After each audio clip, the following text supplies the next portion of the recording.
Yes, reka mbasuze kandi nongere mbahe ikaze inshuti bakunzi bacu mudukurikira aho muherereye hirya no hino. Kaze muri aya makuru agezweho kuri aya masaha ku Ibendera TV. Turi kuwa mbere tariki 5 Gicurasi muri mwaka wa 2025. Aya makuru araza kwitsa mu burasirazuba bwa Repubulika Iharanira Demokarasi ya Kongo. Turababwira ko urwanya umutwe wa M23 nukuvuga AFC M23 basubiye mu biganiro muri Katari. Se biraza kugenda gute? Ibi turabyinjiramo ku buryo burambuye. Turaza kandi kubabwira ko muri Gatogota magingo yanga tuvugana abarwanya umutwe wa Wazalendo bagabye bitero simusiga ku barwanya umutwe wa M23. Ibi nabyo turaza kubyinjiramo ku buryo burambuye. Turaza kandi kubabwira icyo Afrika y'Epfo ivuga dore ko ngo itemera ko abasirikare babo bari mu butumwa bwa SAMIDRC batsinzwe na M23. Turaza kandi kubabwira ko muri Rubero M23 mirwano yiriwe ba M23 bafashe ibice byinshi. Ibice byose turaza kubizengurukamo hanyuma tugende tubigarukaho. Turaza kandi kwerekeza muri Kivu y'Amajyepfo muri Repubulika Iharanira Demokarasi ya Kongo. Tubabwire ko M23 imaze kubabaza bikomeye ingabo zirwana ku ruhande rwa leta ya Kongo bari kumwe n'igisirikare cy'u Burundi. Ni nyuma y'imirwano n'ubundi yongeye kubatsakiranya babombi birumvikana. Ibi turaza kubyinjiramo turebere hamwe uko muri Uvira byifashe, turebere hamwe uko muri Fizi byifashe. Ibi byose turabyinjiramo ku buryo burambuye. Turaza kandi kunyarukira muri Warungu tubabwire ko abaturage barimo gutebaza barwanya umutwe wa M23 ngo baze babatabare kubera yuko ngo barimo gukorerwa ihonyakoko. Turaza kandi kubabwira ko bamwe mu bahuza mu biganiro byo kugarura amahoro muri Repubulika Iharanira Demokarasi ya Kongo bamaze gusaba ko iki gihugu gishyirwa mu nzibacyuho hagatekerezwa uburyo hashakwa abandi bayobozi. Ngibyo rero ibyo tugiye gusangira muri aya makuru agezweho kuri aya masaha. Ambabwire yuko ubwo namaze kubaha ikaze hano ku Ibendera TV. Hanyuma nizere kandi ko ukimara kwakira ikaze tayari uhite utereka like yawe.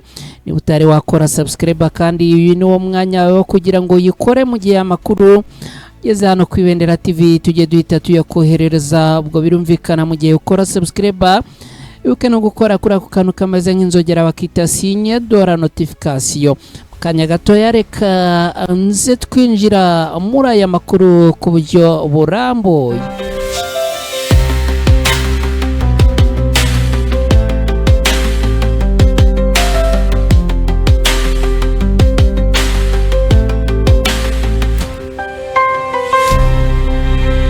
Yes, ikaze nanone kuri mwese aho mudukurikiye muherereye. Aya makuru reka tuyahere muri Gatogota. Muri Gatogota biravuga yuko abarwanyi ba Wazalendo bagize gucya mu rukerera bakagaba ibitero ku birindiro by'abarwanyi b'umutwe wa M23. Ibi itero bagabye ngo bikaba byanyuze mu buryo cyase byagabwe mu masa atandukanye. Biravuga ko hari ibitero bagabye mu rukerera hagana saa 11 zishyira saa 12 za mu gitondo. Hanyuma abakaza kongera bakagaba ibindi hagana saa 2 za mu gitondo, ariko bikaza kurangira abarwanyi b'umutwe wa M23 ibi bitero byose babisubije inyuma. Ndetse ngo ahangaha Gatogota na za Kavumu abarwanyi barwana ku ruhande rwa leta ya Kongo Wazalendo ngo bakaba baharasiwe ku bwinshi. Biravuga yuko rero ngo ubwo bamaraga kotswa igitutu n'abarwanyi b'umutwe wa M23 n'ubundi byaje kurangira birutse maguru bayabangira ingata, birangira n'ubundi wongeye gutsindwa imbere y'abarwanyi b'umutwe wa M23.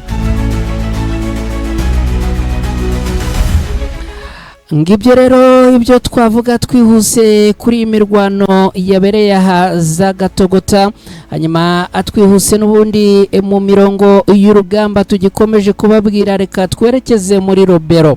M23 yafashe ibice bitandukanye ahangaha muri Robero, ahoze indiri komeye ya FDLR aba mayimayi ba UPRC ya Kambare Mayani na Amazembe ni ku nkengero z'ikiyaga cya Edward ahitwa Arunyasenge muri teritwari ya Rubero muri Kivu y'Amajyaruguru. Hasenywe ibirindiro by'abarwanyi ba AFC, ni ukuvuga ngo AFC M23 yasenye ibirindiro bya FDLR. Kuri ubu bikaba bivuga ko ngo abarwanyi ba M23 n'ubundi bakomeje kwigarurira ibice bitandukanye. Ibirindiro byasenywe kuri iki cyumweru byakoreshwaga hanini n'inyeshyamba za FDLR zituye i Nyanzare, bakaba rero ngo babikoreshaga banyuze irwindi bazanwa i Rubero na Generali Chiko Chitambwe wo muri FARDC. Nkuko amakuru aturuka muri iki gice itangaza, nyuma ya Runyasenge twabwiye ko yafashwe ku munsi w'ejo, amakuru arakomeza avuga ko kuri uyu wa mbere abarwanyi ba M23 bafashe imidugudu ya Katundu na Amusenda muri teritwari ya Rubero. N'ubundi bakaba abamaze tayari kuyicaramo bakayifatisha amaboko yombi. Kuri ubu amakuru aturuka ahangaha aravuga yuko ngo abarwanyi b'umutwe wa M23 bahirukanye abasirikare barwana ku ruhande rwa leta ya Kongo ndetse n'izi za Wazalendo na za Mayimayi zose. Abasirikare ba AFC 23 bakaba ngo barimo kugenda basatira teritwari ya Beni iherereye mu ntara ya Ituri muri Kivu y'Amajyaruguru muri Repubulika Iharanira Demokarasi ya Kongo. Utu duce rero tumaze kwigarurirwa n'abarwanyi b'umutwe wa M23 tukaba dufashwe nyuma y'imirwano ikomeye n'ubundi yabaye kuri uyu wa mbere. Akaba ari imirwano bivuga ko ngo yirije umunsi wose, ariko bikaza kurangira n'ubundi za FDLR mayimayi ziburiwe irengero kubera ko ngo zaje kuyabangira ingata abarwanyi b'umutwe wa M23. Rero bakomeje kwegukana intsinzi mu bice bitandukanye kandi binyuranye. Twihuse cyane, reka tubabwire yuko muri Kivu y'Amajyepfo, umujyi wa Uvira no mu bindi bice bitandukanye, ingabo z'u Burundi na FARDC zahababarijwe bikomeye cyane mu bitero byazihuje cyangwa se bagabye mu bice bitandukanye bigenzurwa n'abarwanyi b'umutwe wa M23. Mu bitero rero bigera kuri 5 bagabye mu bice 5 bitandukanye, abarwanyi barwana ku ruhande rwa leta ya Kongo bivanze cyangwa se bari kumwe n'igisirikare cy'u Burundi, bose batahukanye intsinzwi. Ingabo zirwana ku ruhande rwa leta ya Kongo FARDC ku bufatanye n'imitwe yitwaje intwaro ya Wazalendo FDLR bari kumwe n'igisirikare cy'u Burundi bagabye ibitero ku mutwe wa M23 no twirwanaho muri Kivu y'Amajyepfo. Ibi bitero byose bagabye barwana ku ruhande rwa leta ya Kongo batsinzwe. Ni bitero FARDC n'abambari bayo bazindutse bagaba mu duce duherereye muri teritwari zitandukanye, harimo ibyagabwe muri teritwari ya Karehe, muri Uvira, muri Warungu no muri Fizi. Ibi byose bikaba byagabwe kuri uyu wa mbere tariki 5 Gicurasi muri uyu mwaka. Nkuko amakuru aturuka ahangaha bigaragaza, aravuga yuko ikabushwa na Kahunga aha akaba ari mu nkengero za santere ya Katana muri teritwari ya Karehe, ngo ibi bitero ariho bimwe byagabwe. Ibiturika byinshi byatangiye kumvikana amuraya ama village cyase muri ibi bice ahagana ku isa 11 z'igitondo cyo kuri uyu wa mbere. nyamara ariko kandi abarwanyi b'umutwe wa M23 bari kumwe na twirwaneho bagabweho ibi bitero byarangiye babisubije inyuma ndetse kandi bakubita inshuro iri huriro rirwana ku ruhande rwa leta ya Kongo. Bikaba bivuga yuko ngo babahaye isomo rikomeye ndetse bakaba babahaye icyitwa ububabare bukomeye cyane. Ibindi bitero rero barwana ku ruhande rwa leta ya Kongo bagabye, amakuru arakomeza avuga yuko ngo babigabye ikatogota ho muri teritwari ya Uvira ndetse ngo urusaku rw'imbunda rwinshi rwumvikanaga mu misozi iri hejuru y'umujyi wa Kamanyola wo muri teritwari ya Warungu, nubwo ngo utari mu ntera ndende uvuye muri santere ya Gatogota yabereyemo imirwano ikomeye cyane kuri uyu munsi. Andi makuru kandi aravuga ko iri huriro ry'ingabo zirwana ku ruhande rwa leta ya Kongo mu kugaba ibitero ngo babigabye n'ubundi mu bice bitandukanye, ariko ngo ibice bitandukanye bagabyemo ibi bitero ngo akaba ari byo muri Katogota no hejuru ya Kamanyola, akaba rero ngo byaturutse iruvungi na Shange mu kibaya cya Ruzizi kitari kure cyane n'umujyi wa Uvira usigaye ubarizwamo ibiro bikuru by'intara Kivu y'Amajyepfo ku rwego rwa leta ya Kongo. Ibi bitero rero cyangwa se ibi bitero byose byagabwe abarwanyi barwana ku ruhande rwa leta ya Kongo bakaba byose babitsinzwemo. Kamanyola na Katogota ibice kuri ubu bigenzurwa n'umutwe wa M23 na twirwaneho kuva mu mpera z'ukwezi kwa kabiri muri uyu mwaka w'2025.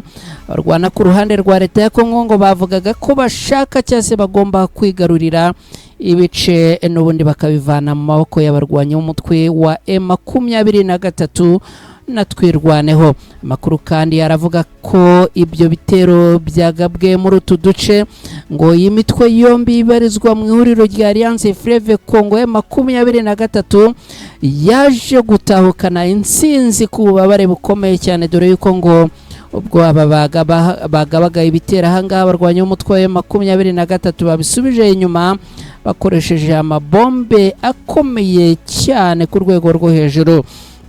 Abaherereye muri ibi bice batangaza yuko ngo humvikanye urusaku rw'imbunda nini n'intoya, ariko kandi ngo abarwanyi b'umutwe wa M23 ngo banyujijemo bakajya bohereza amabombe akomeye cyane, ari nabyo ngo byaje guca intege abarwana ku ruhande rwa leta ya Kongo, bikaza kurangira n'ubundi bayabangiye ingata. Ikindi gitero kandi ngo ni cyagabwe n'ingabo z'u Burundi iza FARDC, FDLR na Wazalendo, bakaba ngo bakigabye muri Mukoko haherereye mu burasirazuba bwa komine ya Minembwe muri Kivu y'Amajyepfo muri Repubulika Iharanira Demokarasi ya Kongo. Iki gitero cyagabwe mu gace ka Mukoko. Iri huriro rirwana ku ruhande rwa leta ya Kongo ngo bakaba barigabye cyase bakigabye bambukiye barimo kwambukiranya imbunda ziremereye n'izito n'intoya. Akaba kandi ngo ari bitero bagabye bakoresheje izindi mbunda zo mu bwoko bwa machine gun n'izindi zo mu bwoko bwa AK47, ndetse kandi ngo cyafatiwemo n'amasasu menshi.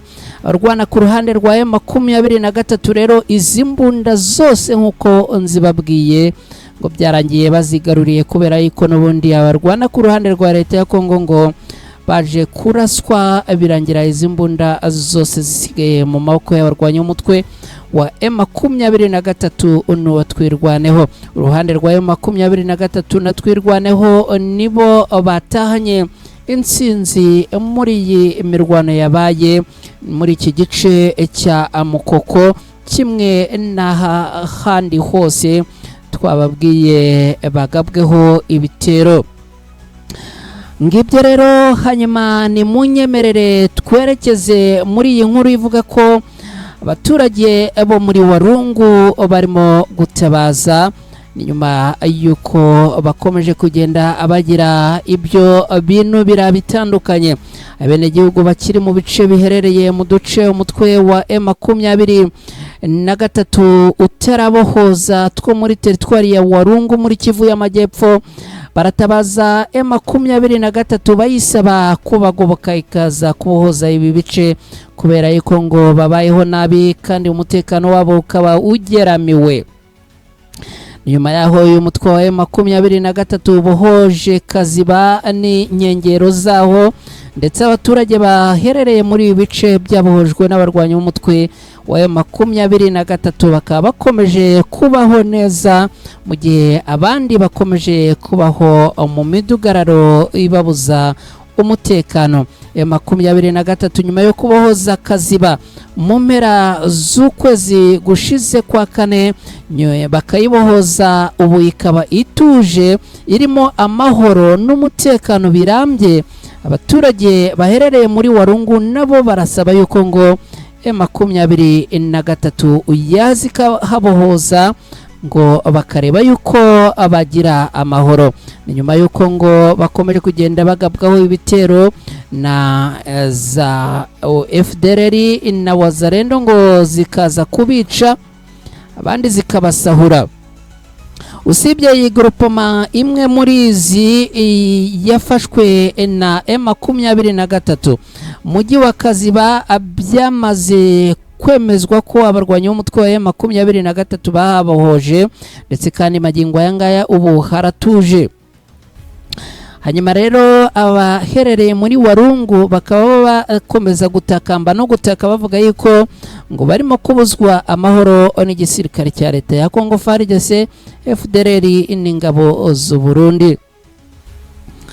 Hanyuma rero ibi bikaba bikomeje kugenda biba ikibazo gikomeye cyane mu sanzwe ibice byose bigenzurwa n'ingabo zirwana ku ruhande rwa leta ya Kongo.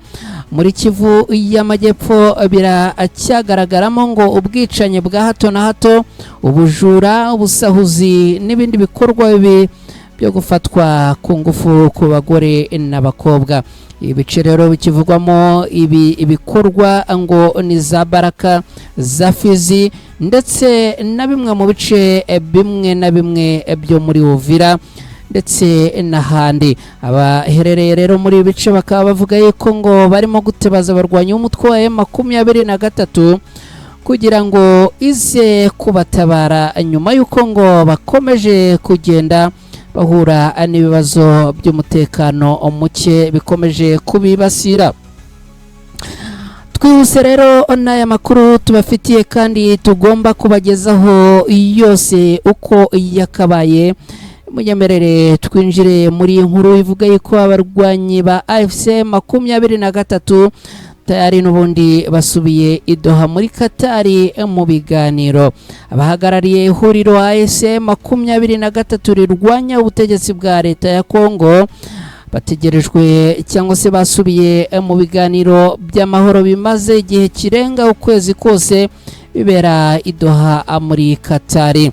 Umunyamabanga uhoraho wa AFC 23 yitwa Benjamin Mbonima n'itsinda ayoboye bageze muri Katari mu mpera z'icyumweru gishize, bakaba barasanzeyo abahagarariye leta ya Kongo bari bamazeyo iminsi ibiri. Abahagarariye AFC 23 baherukaga guhura n'aba bo ku ruhande rwa leta ya Kongo tariki 23 Mata muri uyu mwaka, ubwo basinyaga amasezerano yo guhagarika imirwano babifashijwemo na leta ya Katari kugira ngo ibiganiro bikomeze mu mwuka mwiza. Bivugwa ko ngo abahagarariye impande zombi bahuye kuri uyu wa kane Gicurasi, no kuvuga ku munsi w'ejo.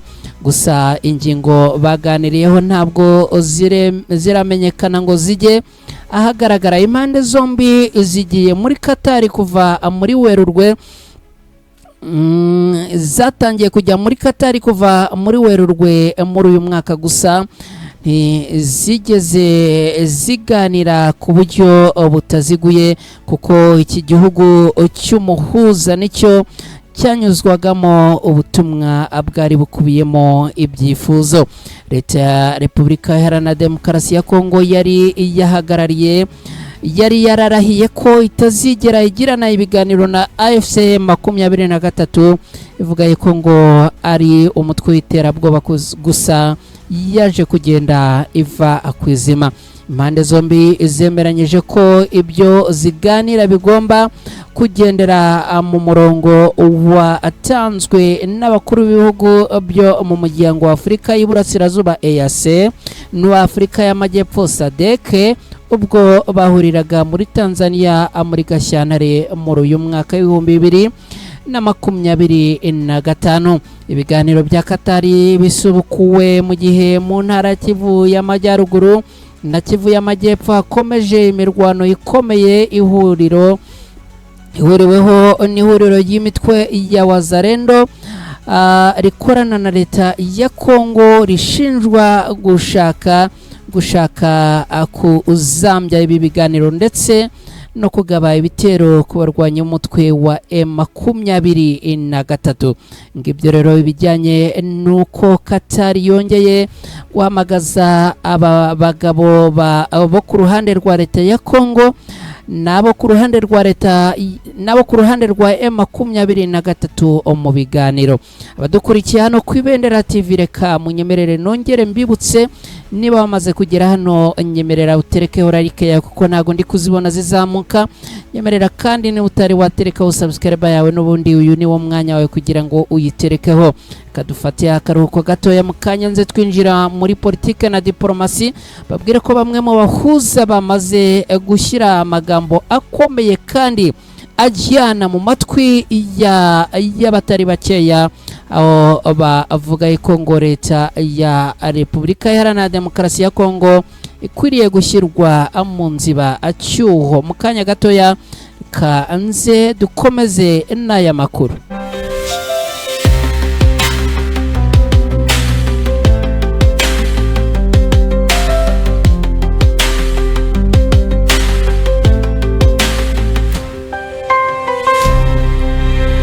Ayesi kaze n'ubundi muri aya makuru rero reka tuyerekeze mu nkuru zijyanye na politike na diplomasi. Obasanjo Olusegun wigeze kuba perezida wa Nigeria akaba ari umwe mu bahuza mu bibazo bya leta ya Kongo yamaze gusaba ko muri iki gihugu hajyaho guverinoma y'inzibacyuho. Umuhuza w'Abanyekongo washyizweho n'umuryango wa Afurika y'Iburasirazuba EAC n'Afurika y'Amajyepfo SADC Olusegun Obasanjo yifuza ko ngo muri Repubulika Iharanira Demokarasi ya Kongo hajyaho guverinoma y'inzibacyuho mu gihe ibiganiro by'amahoro byatangira. Olusegun Obasanjo wayoboye Nigeria aherutse guhura n'umujyanama wa Leta Zunze Ubumwe za Amerika mu by'ubufatanye na Afurika Masadi Burosi banoza umushinga uzafasha Abanyekongo kugera ku mahoro arambye. N'umushinga uzahuza abanyapolitike bo muri Repubulika Iharanira Demokarasi ya Kongo abahoze mu mitwe yitwaje intwaro abahagarariye za societe civile kandi ngo ibi nibiba ngombwa abanyapolitike bahunze Repubulika Iharanira Demokarasi ya Kongo nabo bashobora kubyitabira. Uyu mushinga ufite ishusho y'ibiganiro byahurije Abanyekongo muri Sun City muri Afurika y'Epfo mu mwaka w'2022 byahagaritse intambara ya kabiri ya Kongo yari ihanganishije leta ya Repubulika Iharanira Demokarasi ya Kongo n'imitwe yitwaje intwaro iri hano muri RDC. Hakaba rero iyi mitwe yitwaje intwaro harimo RCD na MLC. Icyo gihe leta ya Kongo n'imitwe byari bihanganye byemeranyije ko Joseph Kabila aguma ku butegetsi bw'inzibacyuho kugeza habayeho amatora ahagaragariye imitwe yarwanyaga ubutegetsi binjizwa muri guverinoma. nk'uko byasobanuwe n'ikinyamakuru Jeune Afrique. Obasanjo yagiye muri Afurika y'Epfo tariki ya 2 Gicurasi muri uyu mwaka ahura na Antipasi Mpusa Amwisi wakoze inshingano zitandukanye muri Repubulika Iharanira Demokarasi ya Kongo ku buyobozi bwa Joseph Kabila n'ubwa Felix Tshisekedi.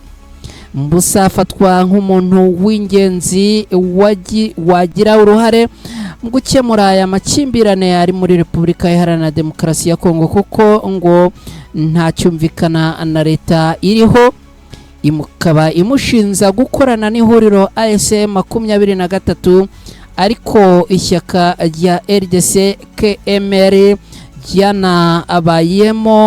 ryanabayeho umutwe witwaje intwaro rikaba ariri kubihakana. Olusegun Obasanjo rero akaba avuga yuko ngo kugira ngo ibi bibazo biri muri Repubulika Iharanira Demokarasi ya Kongo bikemuke ari uko ngo habaho leta y'inzibacyuho, hanyuma rero n'ubundi ibi iganiro ngo bikagenda biganirwa ku buryo aha muri iki gihugu n'ubundi agaruka amahoro nk'uko ngo byagenze mu mwaka w'2002. Twihuse n'aya makuru rero, reka twerekeze cyase dukubitire iyo kure muri Afurika y'Epfo. Umugaba mukuru w'ingabo z'igihugu cya Afurika y'Epfo SANIDF, no kuvuga iki gisirikare cya Afurika y'Epfo, uyu mugaba mukuru rero yitwa General Runzani Mkwawanya, akaba yavuze ko ubutumwa bw'umuryango w'iterambere rya Afurika y'Amajyepfo muri Repubulika Iharanira Demokarasi ya Kongo bwiswe SAMIDRC abutananiwe, ngo iki gisirikare batananiwe kuko ngo bagize uruhare mu bikorwa by'amahoro muri iki gihugu. Kuri iki cyumweru tariki ya 4 Gicurasi muri uyu mwaka, mu kiganiro n'abanyamakuru cyabereye Pretoria muri Afurika y'Epfo mu rwego rwo gutanga amakuru ku bijyanye no kuva kwa SAMIDRC muri DRC, uyu mugabo witwa Amapwanya yabajijwe niba SAMIDRC yarananiwe inshingano zayo muri Repubulika Iharanira Demokarasi ya Kongo. Mu gusubiza iki kibazo yagize ati icyari kigamijwe ahanini kwari ukureba niba hari amahoro n'ituze, kandi ahanini ubwunzi n'ibiganiro bya politike. Yewe rwose turabona ko SAMIDRC yagize uruhare rukomeye cyane muri uwo muhate biganisha ku mahoro kandi niyo ntego yabo nyamukuru muri Repubulika Iharanira Demokarasi ya Kongo. Ibi rero bikaba ari byagarutsweho n'uyu mugabo, akaba umugaba mukuru w'ingabo za Afurika y'Epfo yitwa Amapwanya.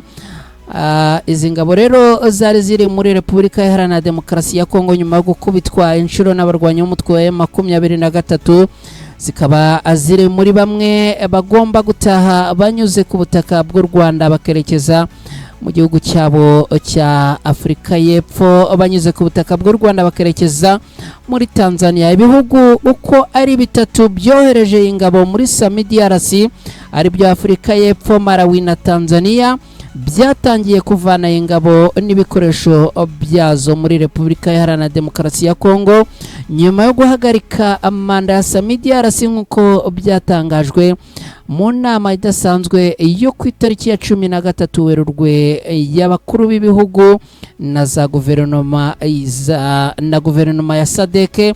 Akaba ari inama rero yabaye kuri itariki muri uyu mwaka. Minisitiri w'ingabo Angie Mochenga yatangarije itangazamakuru agira ati iri tangazo rikurikira ibikorwa byinshi bya diplomasi, inama zo mu rwego rwo hejuru n'abagira uruhare runini ndetse n'iterambere mu bikorwa by'amahoro mu burasirazuba bwa Repubulika Iharanira Demokarasi ya Kongo. Inama zikomeye z'ibihugu bibiri cyangwa ibihugu byinshi zabaye hagati ya guverinoma ya Repubulika Iharanira Demokarasi ya Kongo n'abafatanyabikorwa bo mu karere. bigasozwa n'amasezerano y'amahoro yashyizweho umukono hagati ya guverinoma ya Repubulika Iharanira Demokarasi ya Kongo n'abahagarariye umutwe wa M23. Ayo masezerano yagezweho ku nkunga ya SADC, umuryango wa Afurika yunze ubumwe ndetse n'umuryango wa Afurika y'Iburasirazuba EAC, akubiyemo amasezerano yo guhagarika imirwano, kwambura intwaro, gusubiza mu buzima busanzwe abahoze ari abarwanyi. Ibi rero abasirikare bacu bari mu butumwa bwa SEMIDRC bakaba barabigizemo uruhare. Mocheka cyangwa se Mochega yavuze ko ingabo za SEMIDRC gutaha bigaragaza igice gishya mu bikorwa byabo byo kubungabunga amahoro mu karere. Ibi bigaragaza icyizere cy'ubushake bwa Repubulika Iharanira Demokarasi ya Kongo ngo bwo gukemura ibibazo by'umutekano w'imbere mu gihugu cyabo n'umubare ugabanuka w'ingabo z'amahanga. Ibi rero bikaba ari bimwe mu byagarutsweho n'abagabo bo muri Afurika y'Epfo. Uyu mugabo witwa Machwanya cyangwa se Mapwanya we yakomeje abwira abanyamakuru agira ati ntidushobora kwirukansa inzira y'amahoro, abunzi bakeneye gufata iya mbere, aho yasobanuye ko kuvanga ingabo muri Kongo bigomba kugaragara mu rwego rw'ibikorwa bya politike byo gushaka amahoro n'ituze arambye aha mu burasirazuba bwa Repubulika Iharanira Demokarasi ya Kongo. Uyu mugabo yavuze ko uku kuvana ingabo zabo atari ugutsindwa ko kandi ngo atari kubera impanuka, ahubwo ngo kuvana ingabo zabo ngo bitewe n'ishema no kuvuga ko ngo hari ibigaragara bakoze kandi biganisha ku mahoro. Nyamara ariko ntabwo hakwirengagiza ko kuvanwa kw'izi ngabo mu burasirazuba bwa Repubulika Iharanira Demokarasi ya Kongo ari bimwe mu byo abarwanyi b'umutwe wa M23 bazitegetse ndetse bakaziha mandate cyangwa se bakaziha igihe ntarengwa cyo kuba bavuye kuri ubutaka bw'iki gihugu cya Repubulika Iharanira Demokarasi ya Kongo nyuma yo gutsindwa n'ubundi muri izi intambara bagiye barwana n'abarwanyi b'umutwe wa M23. Nshuti bakunzi bacu mudukurikiye rero ni munyemerere mbabwire ko n'ubundi muri Uvira magingo yatuvugana abarwanyi b'umutwe wa M23 n'ubundi bakomeje kwa advancinga mu gihe abarwana ku ruhande rwa leta ya Kongo bakomeje guhunga. Ni mu gihe kandi n'ubundi ahangaha muri uyu mujyi wa Uvira n'ubundi abaturage nabo baherereye muri uyu mujyi indani rwagati bakomeje kugenda abahunga abimura ibyabo bagenda basatira uyu mupaka w'igihugu cy'u Burundi bambuka, ndetse kandi n'abasirikare bo ku ruhande rwa leta ya Kongo nabo bamaze gusatira uyu mujyi bagenda bahunga aberekeza mu gihugu cy'u Burundi. Ibi rero bisobanuye ko abarwanyi b'umutwe wa M23 bakomeje n'ubundi kugenda badvancinga berekeza imbere muri bimwe mu bice byo muri uyu mujyi wa Uvira. Nshuti bakunzi mwari mudukurikiye hano ku Ibendera TV. Ngizi updates rero twagarukagaho kuri aya masaha muri aya makuru yaragezweho. Mbashimire cyane mwe mukomeza kubana natwe hano ku Ibendera TV. Mbibutsa gukora like ndetse kandi mbibutsa gukora share kuri izi nkuru muzisangiza abavandimwe n'inshuti zanyu. Nizere kandi kubwo subscribe yo mwamaze kwiterekaho hano ku Ibendera TV. Ndabashimiye cyane rero, andi makuru hano ku Ibendera TV nakagaruka. Gahunda za Ibendera TV zirakomeza, mugire amahoro n'amahirwe, Imana ibarinde.